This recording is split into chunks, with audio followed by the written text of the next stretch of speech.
Hey, welcome back. If you've been anywhere near AI Twitter, dev discords, or your own IDE lately, you know the vocabulary has exploded.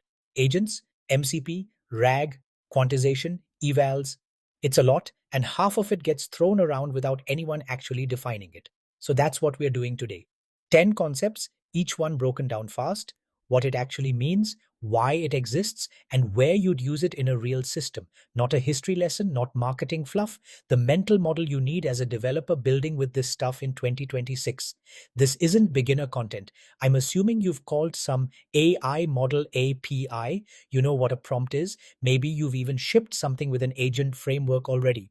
What we're doing is filling in the gaps, the concepts that get name dropped in every blog post but rarely actually explained. 10 concepts, about 2 minutes each, 20 minutes in total at max. Let's get into it. Quick map before we dive in so you know where we're headed and can jump around later if you want. We're going roughly in four movements. First, the foundational shift. Agentic AI and MCP, the two ideas that changed what building with an LLM even means. Then grounding. RAG, embeddings, and context windows, which are really all about the same underlying problem. How does a model know things it wasn't trained on? After that, architecture decisions, fine tuning versus prompting versus RAG, reasoning models, and multi agent orchestration. These are the choices you actually make when you're designing a system, not just calling an API. And we close with the practical stuff nobody glamorizes, but everybody needs. Quantization for running models efficiently, and Evals, which is honestly the concept most teams skip and regret skipping. Each slide stands alone. So, bookmark this, come back to whichever one you need. Let's start with number one. Here's the distinction that matters. A chatbot responds once and stops. An agent runs a loop, perceive, plan, act, observe, and keeps going until the job's actually done. Think about a coding agent. It perceives, reads an error message. It plans, decides the fix is probably in a specific file. It acts, edits the code, runs the test suite, then it observes the result. And if the test still fails, it loops back around and tries again. No human in the middle of that cycle. That loop is the whole idea. Add tool use. So the agent can actually call functions, hit APIs, touch a file system, and add memory so it remembers what it already tried. And you've got something that can pursue a goal across many steps instead of just answering one question. The engineering challenge isn't the LLM call. It's designing good stopping conditions, guardrails, and observability into that loop because an agent that loops forever or loops confidently in the wrong direction is worse than no agent at all. Before MCP, if you wanted your LLM to use GitHub, Slack, and a database, you wrote three separate custom integrations. Multiply that by every model provider and every tool, and you get an N times M integration mess. Everyone was rebuilding the same plumbing. MCP standardizes that. Think of it like USB-C for AI tools. One protocol, and any compliant client can talk to any compliant server. On one side, you've got the model wrapped in an MCP client. On the other, MCP servers exposing tools, data, or actions in a consistent format. So instead of writing bespoke glue code for every tool your agent might need, you point it at an MCP server and it discovers what's available, what functions it can call, what data it can query automatically. For you as a developer, that means build a tool once as an MCP server, and it works with any MCP compatible client, not just the one app you originally built it for. That's why this protocol spreads so fast. It turns a combinatorial integration problem into a linear one.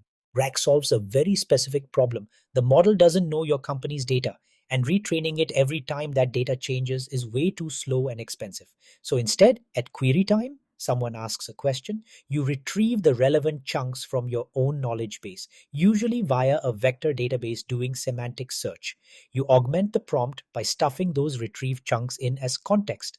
Then the model generates its answer using that fresh, specific information instead of whatever it happened to memorize during training. The big win is that your data can change constantly. New docs, new policies, updated pricing, and the model stays current without any retraining at all. You just update what's in the retrieval index. The failure mode to watch for is retrieval quality. If your search step pulls back the wrong chunks, the model will confidently answer using the wrong information. So most of the real engineering work in RAG isn't the generation step, it's chunking strategy, embedding quality, and retrieval tuning. An embedding is just a list of numbers, a vector that represents the meaning of a piece of text. You run text through an embedding model, and out comes a point in high dimensional space. Here's the property that makes this useful. Texts with similar meaning end up close together in that space, and unrelated texts end up far apart. Golden Retriever and Labrador land near each other. Golden Retriever and Quarterly Earnings Report don't. A vector database is built specifically to store millions of these vectors and answer one question fast. Given this query vector, what are the nearest neighbors? That's the approximate nearest neighbor search problem, and it's what powers semantic search, recommendation systems, and, as we just covered, retrieval for RAG. In practice, you're reaching for tools like pgvector if you're already on Postgres, or dedicated vector stores when you're operating at real scale. The main engineering decisions are which embedding model to use, how you chunk your text before embedding it, and which distance metric you search with. The context window is the total amount of text, measured in tokens, roughly word pieces, that a model can hold in its working memory for a single request. Your prompt, the conversation history, any retrieved documents, all of that has to fit inside this window. And this number has grown fast. Early models topped out around 4,000 tokens, a few pages. Now, frontier models handle a million plus. That's entire code bases, hours of transcripts, whole books in a single call. This changed how people build. You used to need aggressive RAG and chunking just to fit relevant info into a tiny window. Now, for a lot of tasks, you can just paste the whole repo and ask your question. But bigger isn't free. Longer context means higher cost and latency per call, and there's a well-documented effect called lost in the middle. Models are less reliable at using information buried in the center of a huge context versus the beginning or end. So even with a million token window, precise retrieval still often beats just dumping everything in. This is the decision every team hits eventually. The model needs to do something differently. So how do you actually make that happen? There are three levers, and picking the wrong one wastes real time and money. Prompting is your first move, always. It's instant, free to iterate on, and surprisingly powerful. But it can't teach the model facts it doesn't already know, and it's limited by how much instruction you can cram into context. RAG is the right call when the problem is stale or missing knowledge. Your data changes often, or it's proprietary and wasn't in the training set. It keeps the model current without touching its weights. Fine tuning is for changing behavior, not knowledge. Teaching a consistent output format, a specific tone, domain specific terminology, or a narrow task the model does slightly wrong by default. It's the most expensive option and it's static. Change your mind later and you're retraining again. The common mistake I see constantly, teams reach for fine tuning to fix a knowledge problem. That's what RAG is for. Fine tuning doesn't reliably inject new facts, it teaches patterns. For years, the way to make a model better was to make the model bigger. More parameters, more training data. Reasoning models introduced a different lever. Keep the model roughly the same size, but let it think longer before answering. That's what test time compute means. Spending extra computation at inference, not just training. The model generates an internal chain of reasoning, explores an approach, checks it, backtracks if it hits a dead end, tries another angle, before committing to a final answer. You've probably seen this as a visible thinking step in some tools, or it happens more invisibly in others. Either way, the effect is the same. On tasks with a clear right answer, math, debugging, multi-step logic, accuracy goes up meaningfully. The trade-off is obvious once you say it out loud. Thinking longer costs more time and more money per query. So, this isn't a default on setting. You reach for reasoning models specifically for hard multi-step problems, and you stick with fast, cheap models for anything simple, like a quick lookup or a straightforward rewrite. One giant do-everything agent tends to be a mediocre generalist. Mediocre at research, mediocre at writing code, mediocre at reviewing it.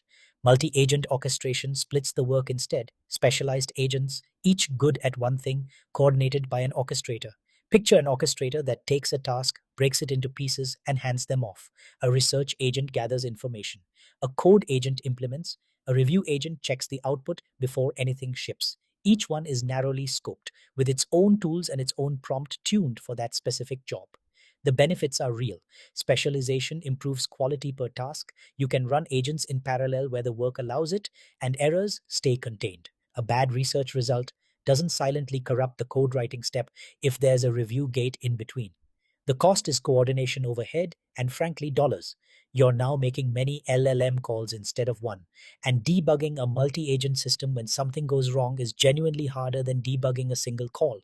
Use this pattern when the task really is decomposable. Don't reach for it just because it's trendy.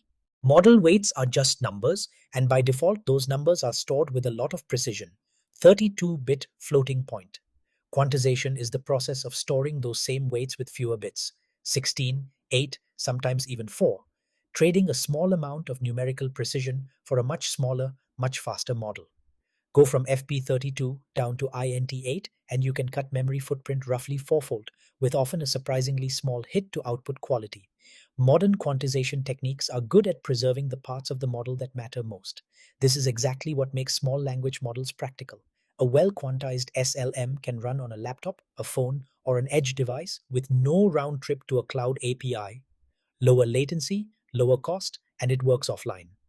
As a developer, the decision is, do you need frontier level capability, or does a smaller quantized model handle your specific task just fine at a fraction of the cost? For narrow, well-defined tasks, classification, extraction, simple transformations, the answer is very often the small model is fine. Here's the concept that separates a demo from a production system. Evals, when your app is deterministic code, unit tests, check correctness. When it's powered by an LLM, output is probabilistic. The same input can produce different outputs, so you need a different kind of test. Evals are basically that, a curated dataset of representative inputs, expected behaviors or acceptable ranges, and a scoring method, sometimes automated with rules or a grading model, sometimes human review for subjective quality. You run your system against that dataset and track metrics: accuracy, hallucination rate, latency, cost per query. Why this matters so much? You will change your prompt, swap models, or update your retrieval pipeline constantly. Without evals, you're flying blind. A prompt tweak that fixes one case might silently break 10 others, and you'd never know until a user complains. Every serious AI team I know of builds a golden dataset early and runs it on every change, the same way you'd run a CI test suite before merging code. If you only remember one thing from this whole video, this is the one that actually saves you in production. Let's zoom back out. 10 concepts, but they cluster into a pretty simple story. Agentic AI and MCP are about giving models the ability to act and connect to the outside world. RAG, embeddings, and context windows are about grounding those models in real current information instead of relying purely on training time memory. Fine-tuning, prompting, RAG as a trio, plus reasoning models and multi-agent orchestration. Those are the architectural decisions you make when designing how a system actually behaves. And quantization plus evals are the unglamorous practice layer, running efficiently and knowing whether any of this actually works. If you're building anything serious with AI right now, you'll touch most of these within your first few weeks. Knowing the vocabulary and the trade-offs upfront saves you from a lot of expensive trial and error. Go rewatch whichever section is most relevant to what you're building this week. That's genuinely the best way to use this video. And that's 10. If you take one thing away from this, don't just collect the vocabulary, go use it. Pick whichever concept is most relevant to what you're actually building right now. Maybe it's setting up your first eval set. Maybe it's finally trying an MCP server instead of another custom integration. And go build a small version of it this week. That's how this stuff actually sticks. If this was useful, follow for more of these developer-focused breakdowns. No fluff, just the mental models you need. Thanks for watching, and I'll see you in the next one.